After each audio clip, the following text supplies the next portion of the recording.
And let me just tell you what would have happened if you would have hit someone. You would have left the scene, and then you would have been in the box, and you would have been before me crying, asking for tea and sympathy. You're on probation. You're not allowed to use marijuana. If you want to sit around, fry your brains or whatever, you can't do it while you're on probation. You're not doing what needs to be done. And since your family won't do it, I'm going to have to do it. You are not. This smug teenager walks into the courtroom acting like the whole situation is a joke, smiling even after being caught driving over 100 miles per hour.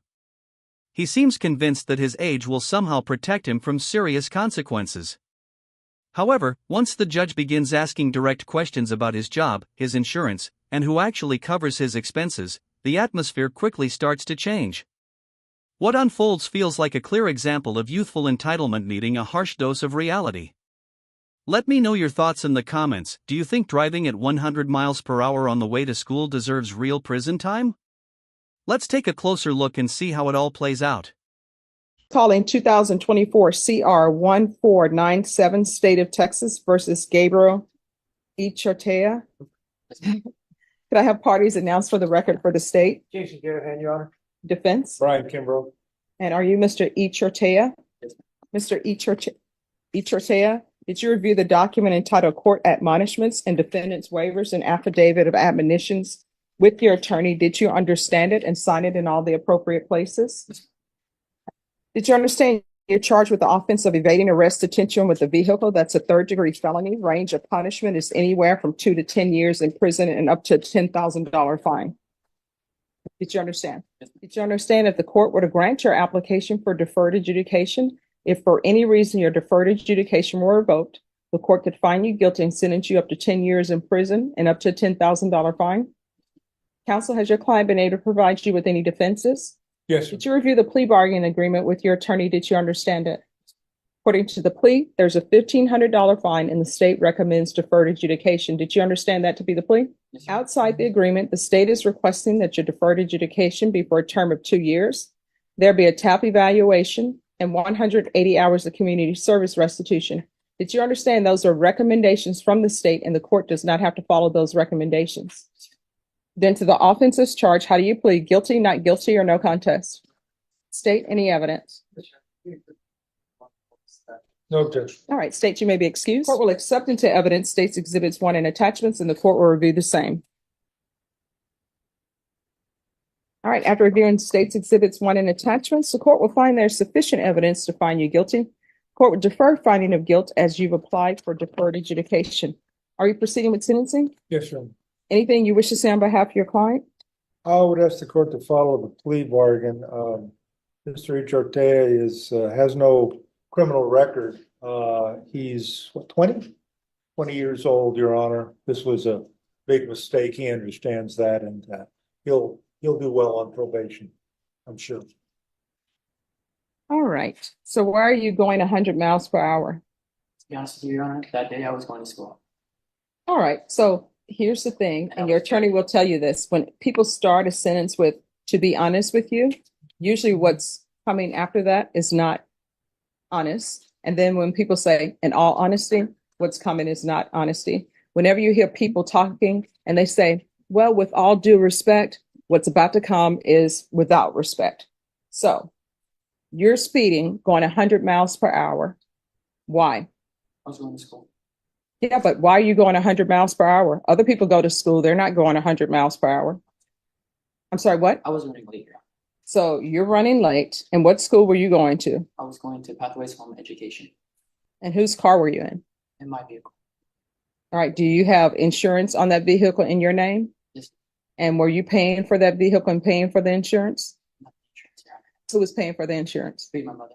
This is what can happen when someone grows up believing that consequences are optional. He appears smug and overly confident, giving the impression that he may rarely have been told no before. It shows in the way he speaks, the way he stands, and even the way he smiles, almost as if the courtroom were just another place he does not take seriously. What is surprising is how calm he remains after admitting to driving 100 miles per hour, as though it were not a major issue. Judges tend to notice that kind of attitude quickly, and it can influence how they approach sentencing. Yet he still seems to be relying on the idea that being young will protect him from facing serious consequences. It raises an important question. If he had crashed into someone while driving that fast, would the discussion even be the same? And so how long were you in doing home education with Pathways? About 3 months. And where were you doing education before Pathways? It was Stevens High School. All right, so why were you at Pathways Home as opposed to Stevens? I had dropped out at Stevens High School during the pandemic because they weren't allowing me present in my classes anymore. Mm-hmm. And I wanted to go back to school. So we had found an educational program for students that wanted to work from home, or if they wanted to, could go to the school physically if they felt comfortable with it. Mm-hmm. And I was just running like that day. And I'm trying to go back to school now. Really. So have you graduated? No. So when how I do you- went into jail, that kind of made everything fall apart. And then I bet when you went to jail, that sort of woke you up too. Yes. So how far did you go in school? How far? About junior year. So you're in your junior year, you're 20. School is different from when I went. At that time, It was rare that 18-year-olds were still in high school. They had already graduated. So I'm trying to figure out why I got at held back in 20. first grade. I'm sorry? I got held back in first grade, Okay. but I was 19 at the time, so I was still eligible for a high school diploma. So that's why I was going through that educational program to get my diploma. All right. How long have you been out of custody? Still, I believe. To be honest with you, I don't remember. You don't remember? No. All right. Either you're just trying to put that behind you or it didn't make enough of an impact. So have you been out of custody for more than a month? More than 3 months? More than 6 months? All right. So you haven't been in school since you've been out of custody. So what have you been doing? I've been working, been hopping job from job. Working doing what? I was working industrial, and then for a little bit, I was also working as a cook. All right. When you say working industrial, what do you mean by that? I mean, I made automotive vehicles. I worked for Toyota for a little bit. Okay. And why did you stop working at Toyota? I stopped working at Toyota because I couldn't do the hours. It was 2 weeks on day, 2 weeks on night, and trying to transition through that was really hard for me. So you quit. And when you quit working at Toyota, did you give them a 2 weeks notice? Yes, I did. All right. And when you quit, did you already have another job lined up? I did. I was searching. And is the reason why you didn't have another job lined up because you knew you could live with your mom? Well, that, yes. And because I wanted to look for another opportunity somewhere. Well, here's the thing. If you're living by yourself, or either if you're living and the household is dependent on your income, you can't just say, this job, I don't like their hours, so I'm going to quit. Here's my 2 week notice and I don't have anything fall back on. Because for example, if your mother were to say, I don't like my job, if she's working, I don't know if she's retired or not, but if she's working, she can't say, I don't like my job. I don't have any other place to go. I'm just going to quit. And children, just so you know, your mom is quitting her employment. So you're all going to have to pick up the slack. You're an adult. And is your mom with you today? No, She was this morning, but All she right. couldn't come. So your mom was here with you this morning. This young man's behavior is honestly becoming frustrating to watch. He brings his mother into court as if she were there to defend him, refuses to maintain steady employment, and even speaks casually about driving 100 miles per hour to school as though it were something to brag about. At some point, it stops being simple immaturity and begins to look more like reckless entitlement. What stands out most is how casually he seems to treat the risk he poses to others, almost as if real-world consequences do not apply. Judges encounter situations like this often, someone lacking structure or accountability while a parent continues trying to manage the aftermath. The concerning part is that he may still believe he will face minimal consequences again. What do you think? Should his parents step back and let him experience the responsibilities of the real world on his own? Here's the thing. You're an adult, even though technically you're 20, people still see you as young. 17-year-olds, 18-year-olds, 19-year-olds, people still see them as young, but technically you're an adult. So you got to put away the childish things. You can't just quit a job and say, I'm going to find something else. And for you to be working at Toyota, I'm sure Toyota was paying you well, but you haven't even graduated high school. and you got a good job. And it's Toyota. Maybe you don't like the hours. My mom, she used to work on rotating shifts, and you know what her shifts were? And I'm probably going to get this wrong, but I think it was 7 days straight. And she had to do rotating shifts. So she had a morning shift. You do that for 7 days. Then I think they give you like 3 days off. And then you have the middle shift, which is the 3 to 11 shift. You do that for 7 days. Then they give you 3 days off. Then you have the graveyard shifts. It was either 7 days each shift or 14 days each shift. And you know what? She didn't quit that job. You know why she didn't quit that job? Because people were dependent on her paycheck. Her children were dependent on her paycheck. So you need to stop and start growing up and stop thinking that you can just quit a job and a new job is just going to pop up. You understand? Don't quit a job or give them your notice until you know you have another job. And so you're a cook. I'm sure. Where are you a cook at? I was a cook at a All right. So you were a cook. So where are you working now? currently. See, you've quit 2 jobs already. And I'm sure Toyota had good benefits. And you know what? The other people who are working that rotating shift, you're behind now. And this is what I mean about your being behind. You're going to look up and you're going to be that person going from job to job.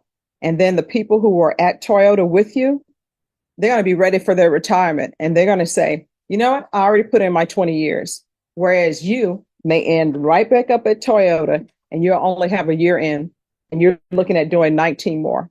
Don't be a leaf blowing around in the wind. You understand? All right. Any children, do you? Okay. Trust me, if I did, I didn't want to ask that question, but I was like, please, you got to work on yourself first before you do that. All right. So there's going to be a $1,500 fine. I'm going to probate that, not for you. I'm probating it for your mom because I know she would help you pay that. So we're going to probate that. I'm going to place you on 2 years deferred adjudication. You're going to get employment. You understand? And I'm going to require that you stick with that job. The only time you can leave the job you have, of course, if there's something dangerous happening, they're violating OSHA standards.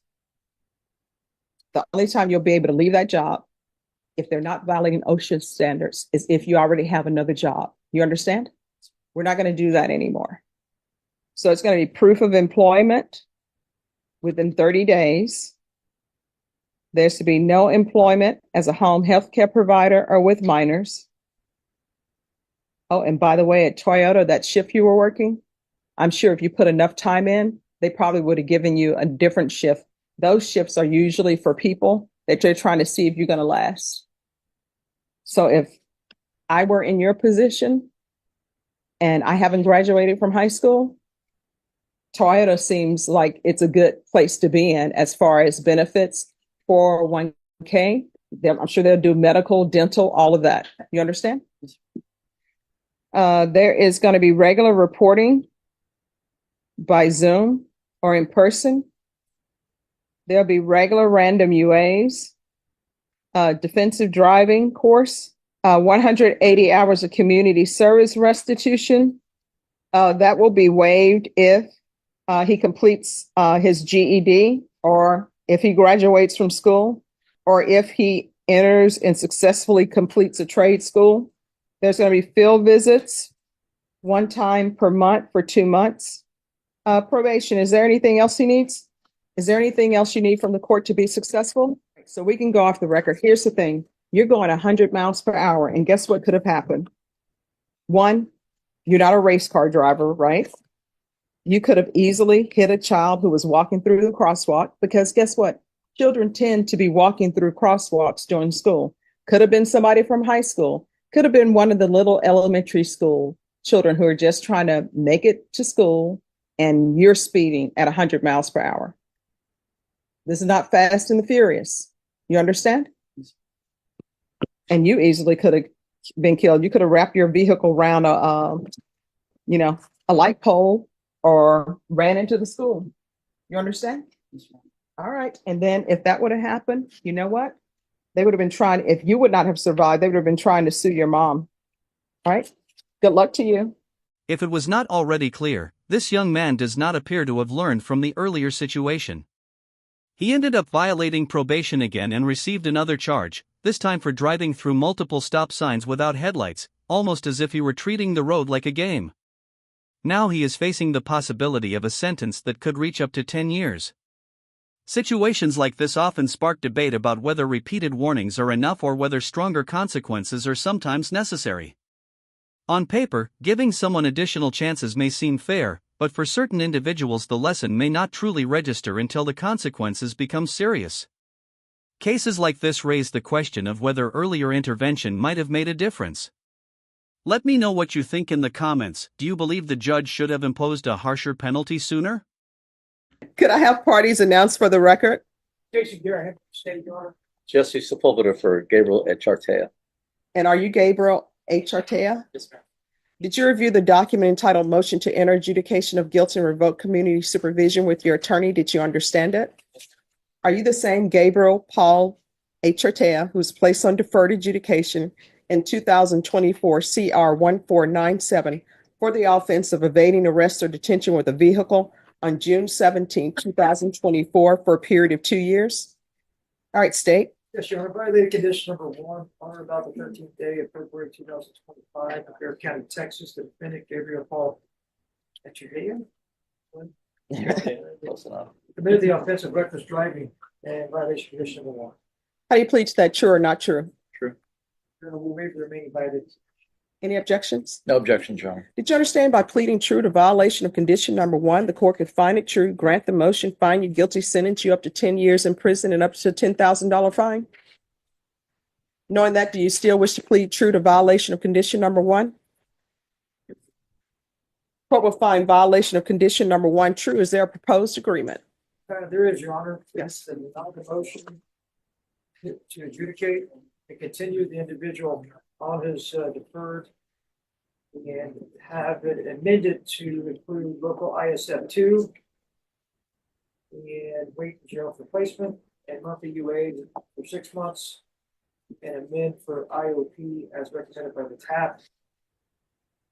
And the state will take into consideration clause number 2025 CC 002773, which is the reckless driving he just pled true to. All right. Is that the agreement? It is, Your Are Honor. you asking the court to follow that agreement? We are, Your Honor. All right. Can you raise your right hand for me? Do you solemnly swear or affirm the testimony you give will be the truth and nothing but the truth, so help you God? All right. You can lower your hand. How old are you? 21. You're 21. You want to go to prison? Do you want to be over in the box with those gentlemen over there?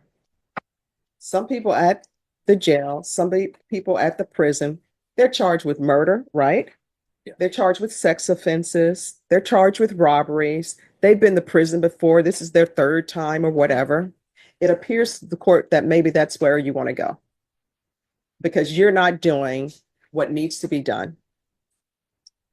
You're here on an evading arrest with a vehicle. You live with your parents. I can't even believe they're still allowing you to drive. You shouldn't even be driving because obviously you're not mature enough to drive. And this reckless driving, what was that about? It's made a bad judgment. No. I didn't ask you whether you made a bad judgment or not. We know you did. That's why you're here. What is it about? How were you driving recklessly? Were you going beyond the speed limit? Were you out here like I see these children do, shutting down in the street, doing, roundabouts? What were you doing? I was going over the speed. By how much? I'm not too sure. It didn't say on the report. You should know. According to the report, Your Honor, I think he turned off his lights and he passed a few stop signs. They said he was driving at a high rate of speed, but they didn't say exactly. So let me how ask you fast. this. This young man seems to minimize the seriousness of the situation as if it were not a major issue. When the judge asked why he was pulled over, he casually answered that it was for speeding, even though the circumstances involved driving through stop signs without headlights. He does not appear to be making much effort to explain himself, instead standing there with a confident attitude that suggests he may not fully grasp the gravity of the situation. At this point, it seems clear that he did not treat the matter seriously from the beginning. When someone behaves that carelessly behind the wheel, it goes beyond simple recklessness and becomes genuinely dangerous for others on the road. It raises an important question: how many opportunities should someone receive before they are required to face serious consequences? Let me know in the comments how long you believe someone in a situation like this should serve in prison, regardless of their age. Let's think about this logically. You're young. Sometimes young people don't think logically. You turn off your lights. I'm assuming then this was nighttime. Was. You turn off your light at nighttime and you're blowing through stop signs. What do you think the purpose of a stop sign is for? To stop the vehicle. But why? Why do we have stop signs? Why do we even have red lights? In case of pedestrians coming through or cross traffic. And why, when it's nighttime, why do you have to have your lights on? So another vehicle or a person can see the vehicle.